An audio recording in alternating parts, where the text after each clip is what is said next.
कृपया करके चैनल को सब्सक्राइब कीजिए।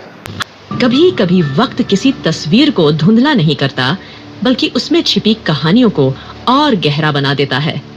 और रागिनी की आंखों के सामने अब वही पुरानी तस्वीर थी जो बीते समय की सबसे खौफनाक खामोशी में उलझी थी। ईशान रागिनी और रीना को सब कुछ बहुत अच्छी तरह से बता और समझा देता है। रागिनी और रीना भी इस काम में ईशान का साथ देने के लिए पूरी तरह तैयार है और अब वो छोटी बच्ची अन्वी भी उनके साथ है और सुरक्षित है। यह सब सोचकर ईशान अब थोड़ी राहत भरी सांस लेता है। फिर वो सब लोग अपने अपने कमरे में वापस चले जाते हैं। इसके बाद काफी समय बीत जाता है। वो छोटी बच्ची अन्वी अब कुछ बड़ी हो जाती है। ईशान, रीना और रागिनी मिलकर अन्वी की बहुत अच्छी तरह से परवरिश करते हैं और उसे अपनी बेटी की तरह लाड़ दुलार देते हैं और उसे दुनिया की हर खुशी देते हैं।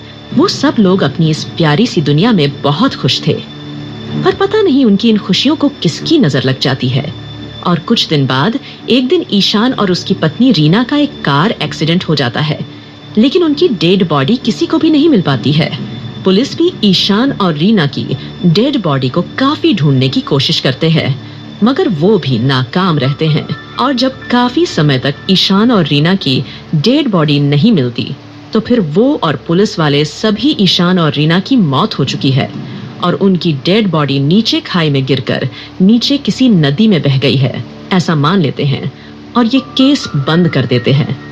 रागिनी भी पुलिस की इस बात को मान लेती है और फिर उस दिन के बाद तब से रागिनी और अन्वी ही साथ साथ रहते हैं और अब रागिनी ही अन्वी की परवरिश अकेले करती है और साथ ही अन्वी से जुड़े राज को सबसे हमेशा छुपा कर रखती है। समय बीतता जाता है।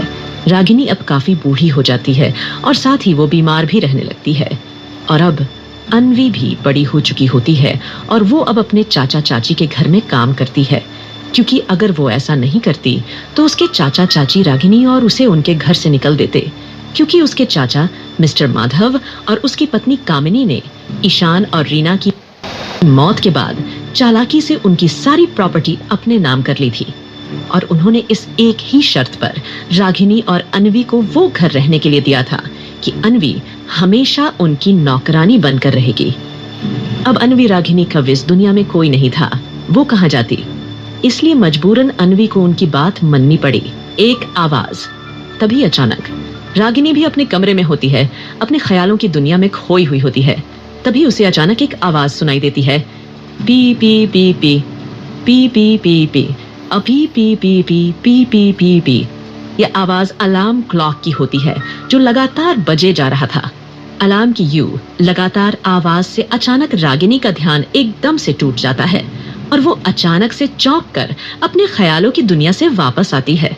रागिनी के हाथों में वही पुरानी फोटो है जिसमें उसके भाई ईशान और उसकी भाभी रीना है, जिनकी गोद में वो छोटी बच्ची अन्वी है और साथ ही रागिनी के पास उसके भाई ईशान की वो डायरी भी रखी हुई होती है। फिर वो उस अलार्म घड़ी की तरफ देखती है। घड़ी में अभी सुबह के 6 बज रहे थे। रागिनी उस अलार्म घड़ी के अलार्म को बंद करती है और खुद से कहती है, ओह, सुबह हो गई, मुझे तो पता ही नहीं चला, शायद मैं पूरी रात ही नहीं सोई थी। इसके बाद रागिनी को याद आया कि कल रात अन्वी ने उससे किस तरह के सवाल किए थे और उन सवालों को एक बार फिर से याद करके रागिनी अंदर ही अंदर सहर चुकी थी।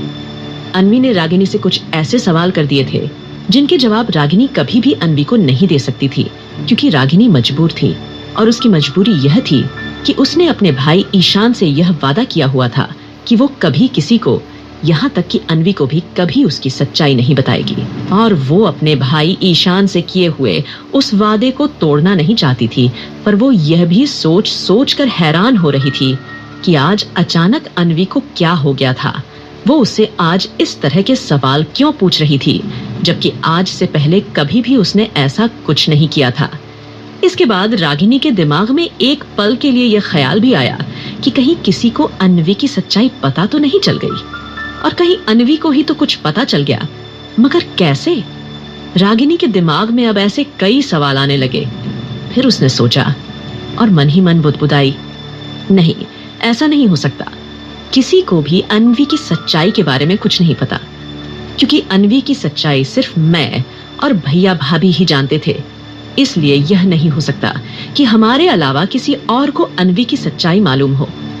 रागिनी को अब कुछ भी समझ नहीं आ रहा था और वो यह सब सोचते हुए रागिनी अपना सिर पकड़ के बैठ गई। रागिनी अब धीरे धीरे उठकर खिड़की के पास जाती है।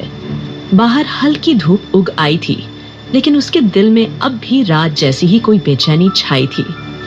उसने धीरे से एक बार फिर ईशान की डायरी को अपने सीने से लगाया और अपने मन में फुसफुसाई, भैया, मैंने वादा निभाया है, लेकिन अब डर लग रहा है।